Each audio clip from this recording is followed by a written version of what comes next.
steps to get up to the level where the crew access arm is. Core on countdown 1 at 2 hours 57 minutes. The crew has arrived at the pad on schedule. There they are, taken in the sight, craning to see the top of the Falcon 9 rocket. It's 230 feet tall if you round up, and then Crew Dragon is another 27 feet from the bottom of the trunk to the top of the nose cone. So when you're out there in person, it's really hard to describe just how large it is. Look at them getting excited. They're ready to get in the vehicle, get in the elevator, and make it to the top.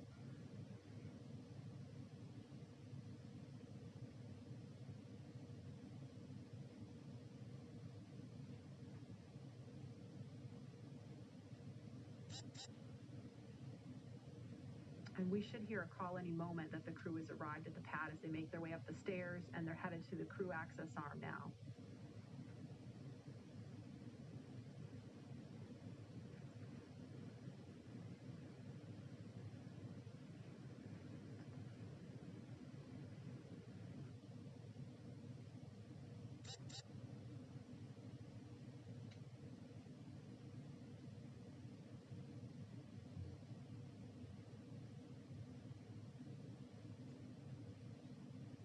So as you can see, they have already arrived at Pad 39A, where Falcon 9 will lift off from at 3:22 p.m. Eastern Time today.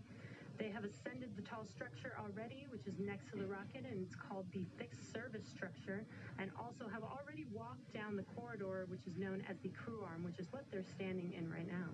That's right, and as they prepare to board Dragon, they have this one final stop they're standing in right now, and that's the White Room. The White Room is literally just the room at the end of the crew arm that has an opening into Dragon.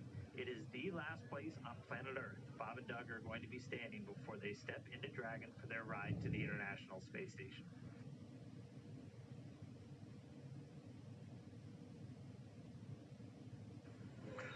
Core on countdown 1 at T-minus 2 hours and 46 minutes.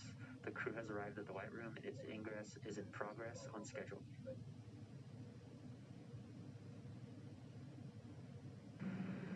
And as they climb into Dragon, they will buckle themselves in and attach their umbilicals to their suits. And as you can see, the suit techs are there to help them get buckled and settled into those seats. And we can see those seats slowly start to rotate. Again, they're in this down position just to make it easier to climb in and out of Dragon. They'll rotate to this launch position to put their backs a little bit more parallel to the ground. It makes taking the G-force a little bit easier for the crew on the way uphill, but most importantly, positions those touchscreens directly in front of them, which is just their gateway into Dragon. Dragon, SpaceX, seats are in the launch position. We copy. And launch control clear to retract the access arm on time. SpaceX Dragon displays are configured for launch. Copy. Bob, Doug, on behalf of the entire SpaceX team, it's been a huge honor to help you get ready for today's historic mission. Know that we're with you, have an amazing flight, and enjoy those views of our beautiful planet. Thanks, Jay. It is absolutely our honor to be part of this huge effort to get the United States back in the launch business. We'll talk to you from orbit. Thank you.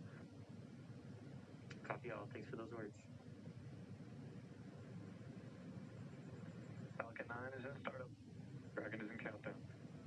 FTS is armed for launch. Under a minute now, the FTS, the flight termination system, has been armed. Dragon, SpaceX, go for launch.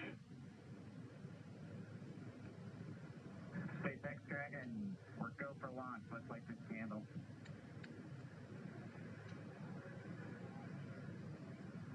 T-minus 30 seconds.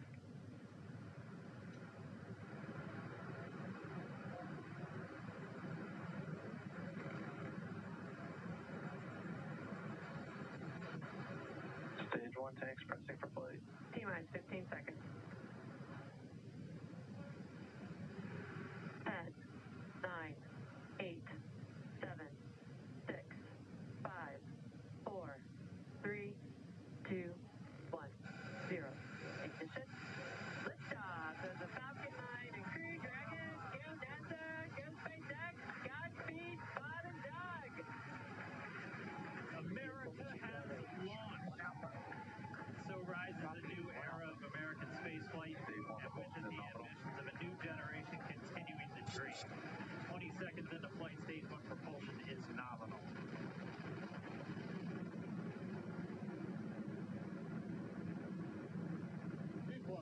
seconds into this historic mission.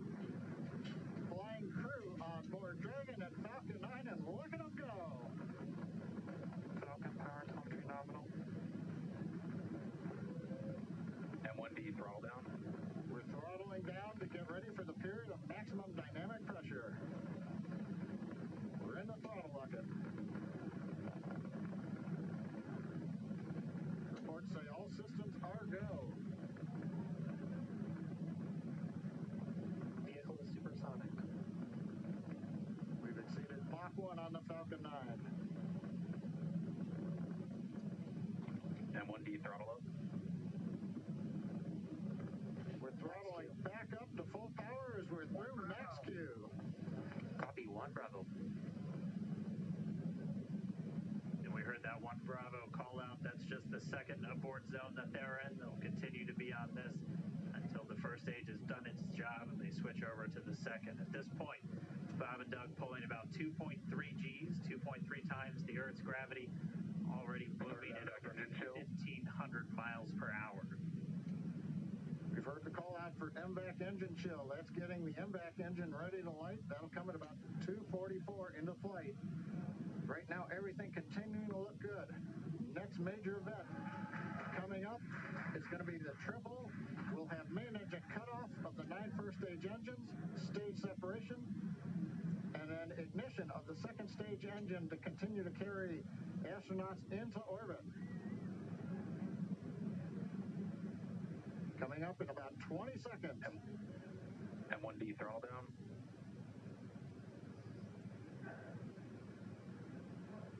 We heard we're throttling down the Merlin engines on the first stage.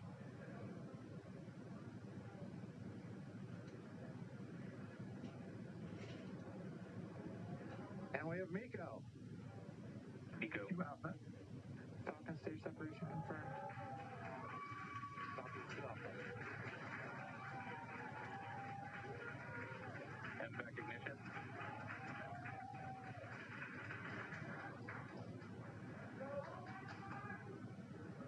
All right, we have stage separation confirmed. The first stage beginning its flight back.